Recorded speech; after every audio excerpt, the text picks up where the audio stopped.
Hey, salut les gens. Allez, on est reparti pour un tour. Pardon, ça commence bien. Bon, je vais essayer de pas marcher trop vite parce que là, j'ai pas mal de choses à dire. Et là, on rigole bien avec les copains. Parce que là, ça commence à se voir que tout ça, c'était une grosse supercherie. Ça commence à se réveiller d'un petit peu partout. Ah, il y a des gens qui commencent à se poser des questions, mais c'est juste à mourir de rire, quoi. Donc sur eux, si tu vois la vidéo, salut poto.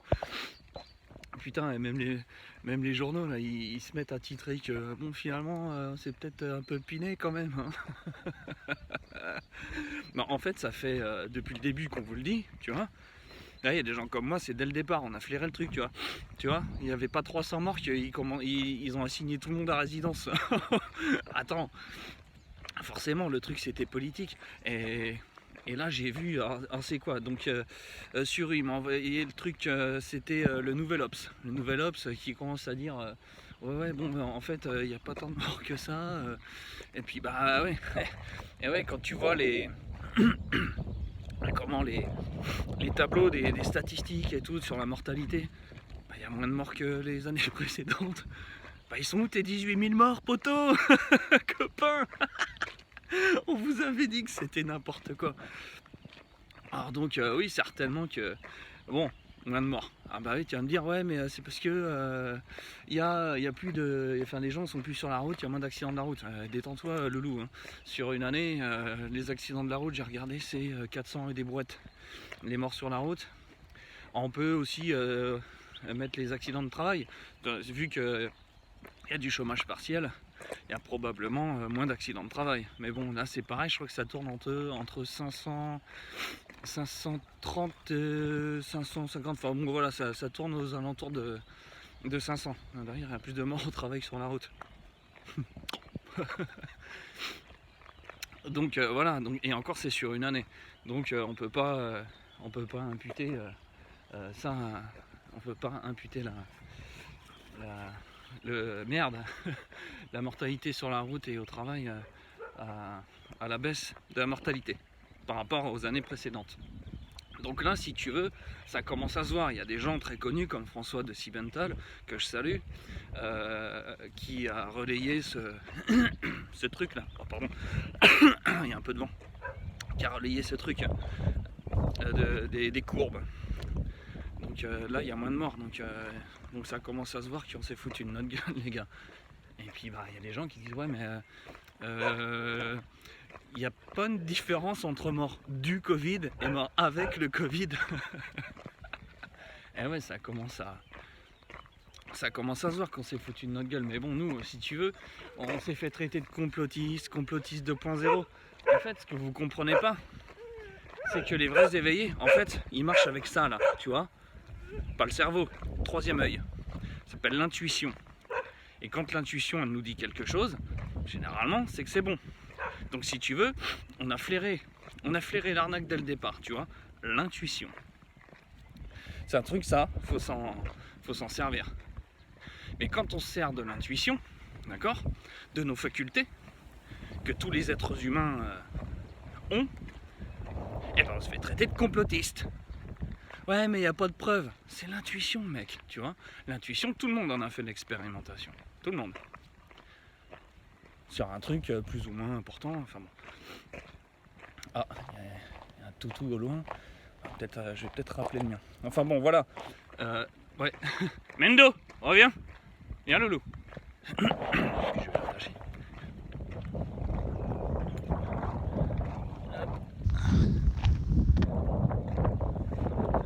Il y en a même deux. Donc, voilà, je parlais de l'intuition. L'intuition, c'est hyper important. En fait, on ressent un certain nombre d'énergies, ce qui nous amène à des conclusions. Ah oui, il n'y a pas de preuve factuelle, mais quand on vous dit que c'est comme ça, c'est parce qu'on l'a ressenti. Voilà. Mendo, reviens. Parce que quand eux, en fait, ils font des trucs, ils dégagent de l'énergie. Tout ce que tu fais, Mendo, reviens. Tout ce que tu fais, ça dégage de l'énergie. Donc eux, quand ils sont en train de t'enfiler grave, ils dégagent de l'énergie. Et cette énergie-là, on la ressent. C'est comme ça que ça fonctionne. Et là, maintenant, on commence à avoir des preuves. Et puis, donc les courbes de statistiques de mortalité, la différence entre morts du Covid et morts avec le Covid. Et puis bon, les gens ils sont chez eux comme ça, bon il y en a qui vont au boulot. Et puis, tu vois, ils se regardent en chien de faïence comme ça, ils disent... tu vois, ils se contactent les gens, puis ils se disent... tu connais quelqu'un qui a eu le Covid toi? Bah non. Et toi? Oh bah moi, ouais, une personne. Puis une personne qui connaît une autre. Tu vois? Et puis, mais tu connais quelqu'un qui est mort de ça? Bah non. Ah ouais? Bah, donc si tu veux, en fait, les gens ils commencent à se dire... ouais, mais là ça commence à se voir parce que la différence entre les annonces des médias et la réalité, ça commence à se voir. Et surtout dans les hôpitaux. Alors moi j'aimerais bien savoir où en est la situation à Mulhouse, à l'hôpital. Là il y a le chien qui tire, forcément, il y a deux toutous. ça risque d'être rigolo. Juste quelques secondes, le temps de gérer la crise. Hop. Allez Mendo, tu reviens. Allez le. Bonjour. Bonjour. Alors donc oui, ouais, l'hôpital de Mulhouse. J'aimerais bien savoir où ça en est cette histoire. Parce que bon, voilà, de sources sûres, d'une infirmière qui m'a dit qu'au départ, c'était vraiment le bordel. Mais pourquoi c'était le bordel? Parce que les gens paniquaient et au moindre symptôme, petite gorge qui gratte, petite nez qui coule, comme tous les ans d'ailleurs, hop, direction l'hosto. Sauf que c'était, et on l'a tous ressenti, hein, entre éveillés, entre... on se contacte, hein, on fait des points régulièrement. Et là, on a tous ressenti la même chose, c'est-à-dire que bah, la psychose, elle est redescendue un petit peu. Elle est redescendue. Et donc, bah, les gens vont moins à l'hôpital. Et puis, donc je pense que les hôpitaux sont moins débordés. Et il y en a même qui sont vides carrément. Et les mecs, ils vont dans les hôpitaux, ils filment, ils disent, regardez, hein, elle est où ta psychose? Elle est où ta pandémie plutôt? Alors, justement concernant les hôpitaux, j'avais un truc à dire. C'est que en Alsace, on nous a raconté que, enfin bon, apparemment, ouais, il y avait des malades qui étaient transportés en train, en hélicoptère, mon frère, pour aller à Nancy, tu vois, depuis Strasbourg. Enfin bon, tu sais, c'est la guerre, la guerre. On en reviendra là-dessus d'ailleurs, sur la guerre. Alors, Strasbourg, alors, ok, oui, c'est une grande agglomération, il y a du monde, on est d'accord. Mais Strasbourg, je sais, j'ai été livré je ne sais combien de fois dans cette ville, et notamment les hôpitaux, les cliniques. Alors, c'est incroyable, et les Strasbourgeois me le confirmeront, hein, que l'agglomération strasbourgeoise, c'est un gros pôle hospitalier. C'est juste absolument incroyable. Déjà, vous avez le principal hôpital, qui est Haute-Pierre, que les Strasbourgeois connaissent. C'est un hôpital, c'est juste immense, quoi. Il est juste immense. C'est pas un petit hôpital de campagne, quoi. Et puis vous avez aussi toutes les cliniques du centre-ville, partout. Vous avez de quoi s'occuper des patients, quoi. Donc quand on me raconte qu'on les emmène à Nancy parce que c'est le bordel en Alsace, ouais, non, c'est juste du gros foutage de gueule. Attends, je vais détacher le toutou. Mendo, tu viens là? Viens là, hop. Ah non, par ici. Hop là. Donc, ouais, gros foutage de gueule, quoi. Ouais, à mon avis, ils ont dû faire 2-3 petits décollages, voilà, pour que les gens s'imaginent que, tu vois, voilà. Et quand on vous a dit que tout ça c'était une putain d'arnaque, que c'était une grosse illusion, et qu'il n'y avait pas tant de morts que ça, et ainsi de suite, et puis les chiffres ils les ont gonflés, maintenant c'est clair. C'est clair, donc réveillez-vous, ceux qui dorment, parce que s'ils ont fait ça, c'est pas pour rien.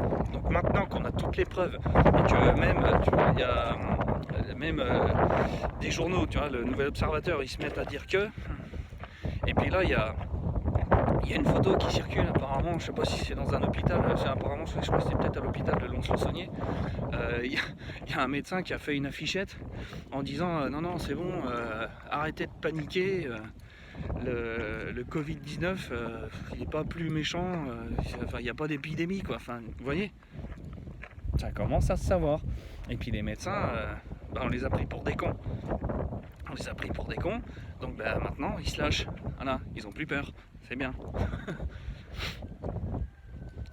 Qu'est-ce qu'il est parti faire lui? Donc voilà, ça commence à se voir, et puis les gens maintenant il va falloir admettre que vous vous êtes trompé. Ok, c'est pas grave, on a tous le droit de se tromper. Moi aussi je me suis trompé dans ma vie, des fois. Mais là, il va falloir admettre quoi. Et on vous l'a dit depuis le départ, hein, putain, je me suis fait traiter de complotiste et taré et machin. Enfin bon, j'ai tout eu pour au final, en fait là on se rend compte que ils nous refont le même coup qu'avec H1N1. Voilà. Ils ont crié au loup, là ils ont crié à deux loups, tu vois, ils se sont dit attention, il y a deux loups qui arrivent. Puis en fait non, il y avait rien. Voilà.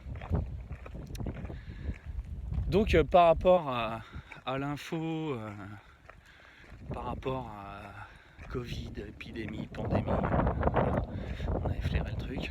Les gens sont en train de s'apercevoir, ils font bien la différence entre l'info et le réel, hein, parce qu'ils se rendent bien compte que dans la vraie vie, ça se passe pas comme on dit à la télé. Donc voilà. Sinon, putain, je voulais aborder le sujet, parce que je vous ai parlé de guerre,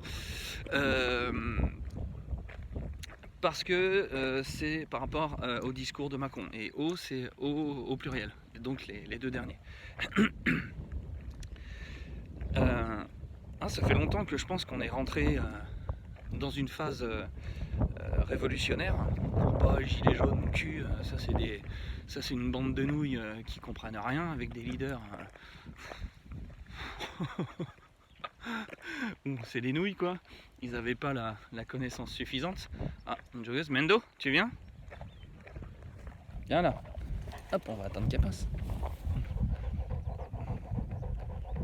Ah non, c'est il. Y'a rien?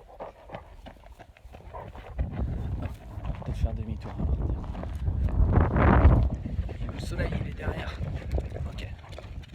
Donc, que j'avais senti qu'on rentrait dans une période révolutionnaire, mais révolutionnaire à la Révolution française, et la vraie version, pas celle de l'éducation nationale. Celle de l'éducation nationale, tu jettes tout ça à la poubelle, tu fais un gros reset, et puis tu vas chercher sur internet, hein, j'ai fait le boulot avec Manu, il y a Marion Sigaud, il y a Rénal Sécher, il y a, comment il s'appelle, c'est Henri Jacquemin, je crois, un truc comme ça. Putain, ça me fait chier d'avoir oublié son nom parce que je l'aime bien. Enfin bon, va chercher sur ce qui s'est passé à la Révolution française et puis tu vas t'apercevoir. Au pire, tu peux aller juste, tu vois, sur la chaîne sur laquelle tu es. Tu vas voir, c'est les gilets jaunes, les erreurs de la Révolution. Alors pas celle en salle parce qu'on a eu un problème de prise de son, mais celle qui est faite sur YouTube en direct. Donc, oui, révolution, pourquoi? Parce que bon, si tu veux, moi j'en ai, c'est un petit peu mon rayon, la Révolution française. Je me suis penché là-dessus et j'ai vu tout un tas de trucs. Alors je sais pas si ça vous a marqué l'esprit, mais Macron a fait très clairement, très clairement, des références à la Révolution française et des choses qui annoncent, des mots qui annoncent des choses pas jolies. Je m'explique. Alors, première référence à la Révolution française, à un moment donné, en fait, il a cité la seconde partie de l'article 1er de la Déclaration des droits de l'homme et du citoyen du 26 août 1789. D'accord ? Et il a dit que les distinctions sociales ne peuvent être fondées que sur l'utilité publique. Quand il a dit ça, j'ai fait « Oh putain !» Oh bah mon salaud. Et après il vous dit les gens ou les hommes, ils ont écrit il y a plus de 200 ans, machin. Et oui, parce que c'est la Déclaration des droits de l'homme. Ok. À savoir que la déclaration des droits de l'homme, c'est un truc qui est complètement luciférien. Et puis vous pouvez me dire c'est spirituel, va te faire enculer, tu comprends? J'ai fait le boulot. Si t'es pas capable de comprendre que l'homme est un animal spirituel avant d'être un animal social, c'est pas mon problème. Parce que les animaux ils sont pas sociaux. Tous les animaux sont sociaux, à partir du moment où ils se reproduisent, ils sont sociaux. Donc ce qui définit l'être humain, c'est son âme, c'est son esprit. Tu piges, tu piges. Ouais, je voulais passer mon petit coup de gueule en même temps. C'est complètement luciférien. Il y a 17 articles, le 17 vous le retrouvez dans le 17 mars par exemple. Et puis le 11 mai, le 11 qui revient tout le temps, c'est Charlie Hebdo, c'était le flic qui s'est fait dessouder là, dans l'Aude, département 11, c'est les 11 vaccins, c'est le Ku Klux Klan, KKK, parce que K c'est la 11e lettre de l'alphabet. Et puis à ça, le 11 c'est le 11 septembre, nouvel ordre mondial. La première fois, c'était le 11 septembre 1990, c'est-à-dire 11 ans, jour pour jour avant les attentats du 11 septembre. 11 septembre 2001, pardon. D'ailleurs, septembre, c'est 7, hein. Non, dans le calendrier romain, c'est le 7e. Allez, septembre, 7, octobre, 8, novembre, décembre, tu comprends? Ok. Des décades, 10, Lucifer, tu piges? Donc ouais, là j'ai un petit peu digressé. Donc, il a cité un article de la Déclaration des droits de l'homme, ok. Et puis après, il a dit 2 autres mots. Il a parlé de la concorde. Alors je sais plus c'était quoi, une coopération internationale dans la concorde. Enfin moi je sais plus. Il a dit dans la concorde. Et concorde, ça fait référence à la place de la Concorde, ok. Et la place de la Concorde, c'est la place où a été guillotiné Louis XVI. Tu piges? Et sur la place de la Concorde, il y a quoi sur la place de la Concorde en plein milieu? Ben, il y a une obélisque. Et c'est quoi une obélisque? C'est un symbole égyptien, phallus d'Osiris, ok. Mais pas que. Pas que. Les obélisques, dans ce pays, dans la fronce, ouais, parce qu'on n'est pas content, ça fronce. Les monuments aux morts sont des obélisques. Vous regardez dans toutes vos communes, partout il y a un monument aux morts, vous allez voir, le monument aux morts, c'est une obélisque, d'accord? Mais pas n'importe quelle mort. Les morts des guerres. Tu piges? La guerre qu'il a dit 6 fois. Ils se prennent pour Dieu. Tu vas créer le monde en 6 jours. Ok? Donc, référence à la Révolution française, et ça vous annonce la guerre. Parce qu'après, après la proclamation de la République, qui s'est fait sur un vote complètement bidon, d'accord, allez voir ma conférence, je vous donne tout dans les détails. Donc, voilà. Donc c'est une référence très claire à la Révolution française et à la guerre, parce qu'après la proclamation de la République, voilà, ça a été génocide. Ok? Ok? Tu vois ce qu'ils sont en train de nous préparer? Tu piges? Et donc il y a eu une troisième, alors peut-être qu'il y en a eu d'autres et je ne les ai pas relevés, mais je pourrais éventuellement remettre le nez dans le discours, taper une demi-heure de Macron, si tu veux. C'est pas dans mes prérogatives, enfin bon. Et il y a eu une troisième référence qui vous annonce aussi du génocide, quand il a parlé de l'audace, d'accord? Il a dit qu'il va falloir faire preuve d'audace. Si vous n'avez pas les connaissances nécessaires en histoire, et notamment sur la Révolution française, vous ne pouvez pas comprendre ce qu'il est en train de nous raconter. Quand il a dit de l'audace, alors heureusement il l'a dit qu'une fois, enfin bon, il l'a dit qu'une fois, il aurait pu la dire 3, vous allez voir pourquoi. En fait, il y avait un révolutionnaire, Danton, qui a fini à la guillotine d'ailleurs, mais il était révolutionnaire. Savoir qu'en fait tout le monde passait à la guillotine. Si t'étais pas 100% républicain révolutionnaire, même Robespierre il est passé à la guillotine. Et pourtant lui c'était un fils de pute. Ça c'est clair. Le décret d'extermination de la Vendée il l'a signé. Donc Robespierre pour moi c'est qu'un gros con. Donc Danton révolutionnaire, donc qui a dit qu'il fallait, suite aux massacres les massacres de septembre, qu'il fallait faire ça partout dans le royaume, enfin partout dans le pays, parce que c'était plus un royaume, et qu'il fallait faire preuve, donc il fallait de l'audace, encore de l'audace, toujours de l'audace, vous regardez, vous tapez sur votre petit moteur de recherche, vous allez voir. C'est une phrase de Danton donc, qui disait en gros il faut massacrer tous ceux qui s'opposent à l'instauration de la République. Donc quand Macron vous cite l'article 1er, si c'est l'article 1er, c'est par un hasard, parce que le premier en fait ça fait référence au nombre premier, j'ai fait la démonstration, 17 articles, le carré, la base de la pyramide, tout ça, machin, et vous tombez sur 666, ok. Vous regardez, bon ok, il y a 3 heures, mais de toute façon, je crois que je dois pas être le seul à l'avoir dit. Donc, référence à l'article 1er, Déclaration des droits de l'homme,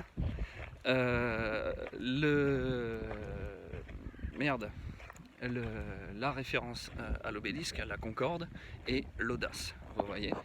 En fait, ils nous donnent des indices, ils vous disent, parce qu'ils sont obligés de respecter votre libre arbitre. Et je dis bien obligés, parce que ce sont les lois de Dieu. Et les lois de Dieu, tu peux pas y couper, gros, tu vois. Donc en fait, ils sont obligés de respecter votre libre arbitre en vous donnant tous les indices. En fait, ils vous demandent votre consentement. Est-ce que vous consentez ou non, ok? Ah, ils vous le disent de manière détournée, tu vois. C'est comme dans les films. Ils vous disent la vérité dans la fiction, ils vous mentent dans la réalité, enfin bon, vous voyez. Donc voilà, je voulais vous parler de ça, de référence à la Révolution française. Et parce que la Révolution française, c'était une succession de meurtres, de massacres, tout ça quoi. Et aussi sur les enfants. Ah oui, les enfants en fait. Là, il y a un piège qui est tendu. Il y a un piège qui vous est tendu. Alors je dis vous parce que moi des enfants j'en ai pas. Je crois que j'avais vu juste. Je crois qu'il y a un piège qui est tendu. On en a discuté avec les copains, tout ça. On sent bien qu'il est en train de se tramer quelque chose. Le problème, c'est qu'on n'a pas assez d'infos pour l'instant, mais on sent qu'il y a un truc. Quand on nous annonce des mesures de déconfinement et qu'on commence uniquement par les écoles, ah, il y a des mecs qui ont dit oui, c'est pour que les gens retournent au boulot. C'est pas con. C'est pas con comme raisonnement. Mais je pense pas que ça soit ça, tu vois, parce que l'économie, de toute façon, ils sont en train de l'achever. Donc retourner au boulot, ils s'en branlent. Je pense. Mais le raisonnement, était correct. Moi, je pense plutôt que ça pue la rafle d'enfants, tu vois. C'est-à-dire que pour l'instant, ils ont dit, retour à l'école le 11 mai. Et après, ils ont dit, ouais, mais non, c'est pas obligatoire. Et ça a le temps de changer, les gars. Ok ? Ça a le temps de changer. Et s'ils rendent le retour à l'école obligatoire, et vu ce que disent les gens, aussi bien sur internet que dans la réalité, il n'y a pas eu une seule personne qui m'a dit si, mon gamin va retourner à l'école. Ils m'ont dit c'est niette. Et ouais, ils ont créé de la peur.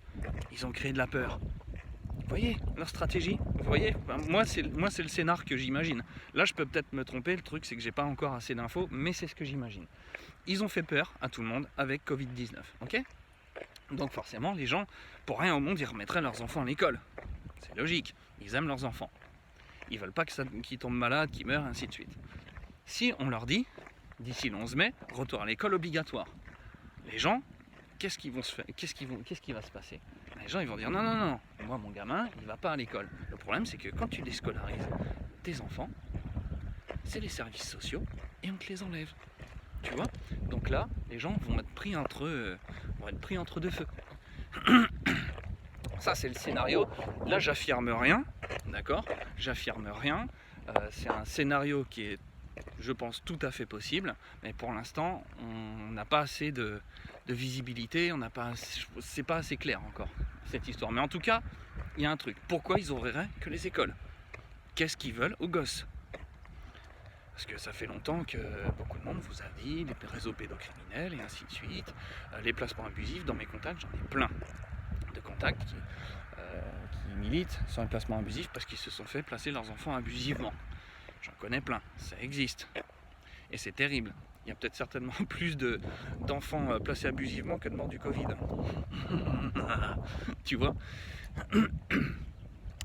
Donc voilà, moi je pense qu'il y a un truc qui pue. Franchement, il va falloir que les gens fassent preuve de solidarité. S'il y a des services sociaux ou des flics qui vont chercher les enfants chez leurs parents. Cette histoire, ça pue franchement, ça pue, je le dis. Comment ça va se passer, j'en sais rien. Peut-être qu'eux aussi ils ont un ou deux plans de secours. Des fois que ça se passe pas exactement comme ils l'avaient prévu. Mais cette histoire, ça sent pas bon du tout. C'est clair. C'est comme quand voilà, ils ont annoncé le confinement qu'il n'y avait même pas 300 morts. Tout de suite, j'ai senti qu'il y a un truc qui puait, quoi. Ben là, c'est pareil, tu vois, le même ressenti. Et j'ai contacté tous les copains, les éveillés. On dit oui, effectivement, il y a un truc, ça tourne pas rond. Ça tourne pas rond. Alors on a chacun notre. Putain, il y a du vent, j'espère que ça va pas trop gâcher. On a tous un petit peu notre scénar, tu vois, qui se tiennent tous. Qui se tiennent tous. Mais là, ça reste quand même assez flou. Donc, à voir. Ah oui, puis je crois que je vais terminer là-dessus. Tu te souviens je sais plus c'était quelle vidéo, si c'était la vidéo d'appel aux maires où je disais attention, les maires sont officiers de police judiciaire, si on commence à leur enlever des droits, ça pue. Et ben là j'ai vu qu'il y a un article qui dit que les maires ne pourront pas prendre de décision dans le cadre de la lutte contre Covid-19. Ça commence. Je vous l'ai dit. Je vous l'ai dit, mais comme d'habitude, je suis un taré, un complotiste, conspirationniste, adepte de la théorie des complots. C'est de la logique pure, les gars. C'est de la logique pure. C'est de la logique pure. Donc là, on commence tout doucement à enlever des pouvoirs aux maires. Et c'est pas pour rien. Ils vont commencer par ça. Alors, je sais pas exactement par quoi ça se traduit, mais apparemment, on commence à leur enlever des droits. Des droits décisionnaires. Non, Mendo. Hop, viens là. D'ailleurs, on parle de judiciaire, de législatif et d'exécutif. Ouais, on a noté ça. L'exécutif exécute. Il exécute. Tu me suis ? Tu me suis ? Enfin bon, voilà. Quand on vous dit... c'est comme ci, comme ça. Oh putain. Alors là, la cigogne, on la voit bien. Et ouais, je suis retourné voir ma petite cigogne. Et là, il y a le couple. Là, je pense que c'est le mâle là qu'on voit. Ah putain, j'espère que vous n'allez pas avoir la... Vous n'allez pas avoir le soleil en pleine face. Hop. Je sais pas si tu vois bien. Attends, je vais essayer de voir. Hop. Je vais faire le tour. Je vais voir s'il y a moyen d'avoir une meilleure vue. Et là, il y a le couple. Donc il y a la femelle, je pense que c'est la femelle, hein, juste la tête qui dépasse. Et puis là, il y a le... Je pense que c'est le mâle qui est avec. Mais ouais, ça vient en couple, les cigognes. Ils se prennent pas la tête, ils sont pas confinés. Oh, elles sont jolies, les cigognes.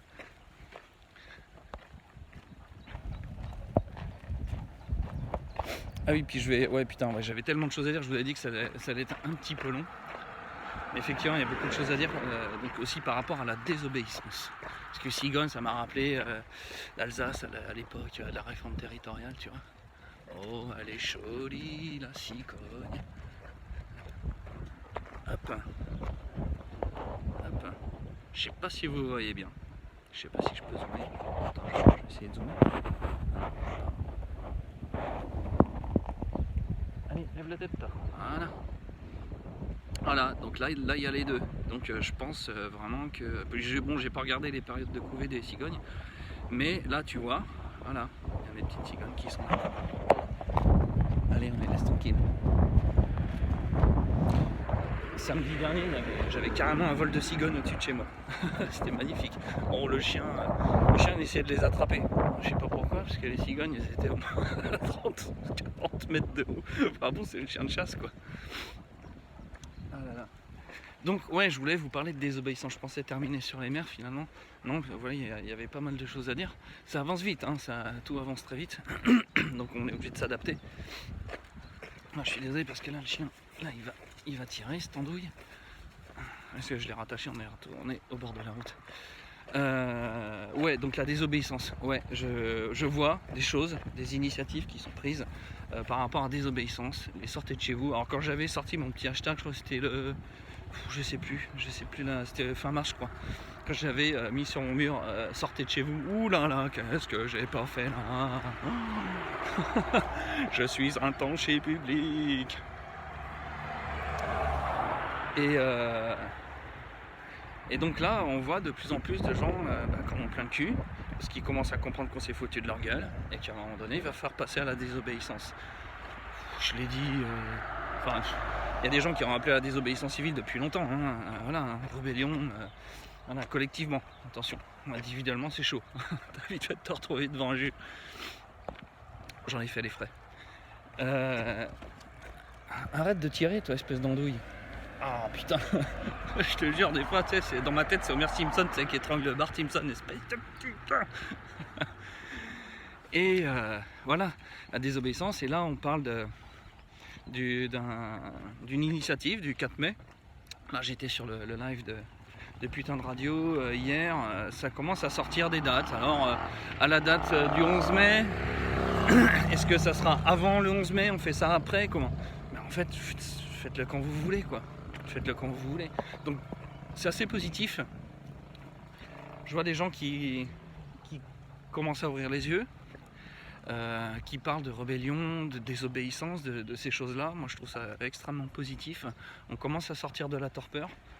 Je pense que les copains et tous ceux qui ont éclairé les gens, qui ont essayé de rétablir la vérité sur cette affaire, je pense que ça a eu quand même un impact. Il y a des choses qui se font d'elles-mêmes, parce que ça devient voyant, mais je pense que le boulot qui a été fait, et je remercie notamment Jean-Jacques Crèvecoeur, je l'ai cité. Alors il y a des gens qui lui crachent à la gueule, moi j'aime beaucoup, je pense que c'est quelqu'un de très posé, c'est quelqu'un qui raconte pas n'importe quoi, il n'est pas à 20 000 vidéos par jour, à faire trop de vidéos tous les jours comme ça, à réagir à chaud. On perd en pertinence, et je pense qu'une vidéo hebdomadaire comme ça permet de réfléchir et de faire un bilan, quoi. Donc ça parle de désobéissance, donc des gens connus, des gens moins connus. En tout cas, c'est le... Ah oui, c'est vrai, il y a de la sauge, il faudrait que j'en prenne. Ah ouais, il y a de la sauge qui pousse, regarde. Tu la vois? Ils sont super bons. La sauge qui pousse dans les villages, ça c'est bien. Ouais, je fais toujours des digressions, des apartés. Qu'est-ce que je disais? Ouais, voilà, donc ça appelle à la désobéissance. Ayez confiance en vous. Vous verrez que s'il doit y avoir désobéissance, ça se fera par une sorte d'égrégore. D'accord? On a senti l'égrégore de peur et de psychose au début avec le confinement, tout ça. C'est retombé, d'accord? Et au bout d'un moment, on va commencer à ressentir des égrégores de désobéissance. Et bon, ok, ouais, l'initiative du 4 mai, elle est bien. Elle est bien, ça peut peut-être en inciter à comprendre, peut-être que les gens pourront discuter entre tout ça. Mais il y aura véritablement rébellion, révolte, désobéissance que par... putain, hop, un petit coup de vent. Que vraiment quand il y aura cet égrégore, et on va le sentir. On va clairement le sentir. Et là, ça sera fulgurant. Là, ils vont avoir les chocottes.